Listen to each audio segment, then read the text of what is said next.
So yun mga ma'am and sir, so ito, maaga ako nagising ngayon sa kadahilanan hong aalis po kami ngayon ng aking pamilya. Punta kami po ngayon sa Tagaytay. So time check po natin ngayon. Yan, 5:18 ng umaga. So yun, naka-ready na rin ako, nakagayak na ako. So yun, medyo madilim pa sa labas. Ayan.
Update, andito na kami ngayon sa may Tagaytay.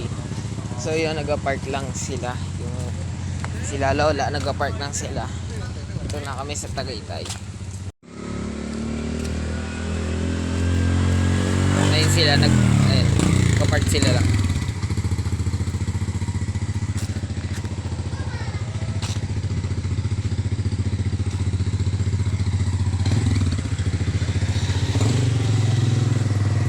Ganda ng view dito sa Tagaytay. Picnic room. May maraming tao. Ayun sila nagka-park. Yan. So ayan, pupunta lang daw kami sa may doon sa may kainan kasi eto kakain kami. Ito yung mga pagkain, no. Ayan. So mamaya pagkatapos namin kumain, gagala kami. So mamaya sa may bago mag-end ng vlog ko, pakita ko sa inyo yung view.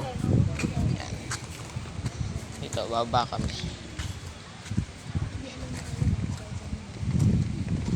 Ako naman nagganan yun, bakit? Saan ba tayo na? Olen! Olen, hindi ka dito. Ayan na. Ata may Hubungan? Marami rubong, no? Maganda yung daan kasi doon. Kakamila ka, yun na lang. Wala kang dinidin na lang. Search mo muna ulit. May mo na patutugin. So yun, bago matapos ng vlog na to, mapakita ko muna sa inyo tong view.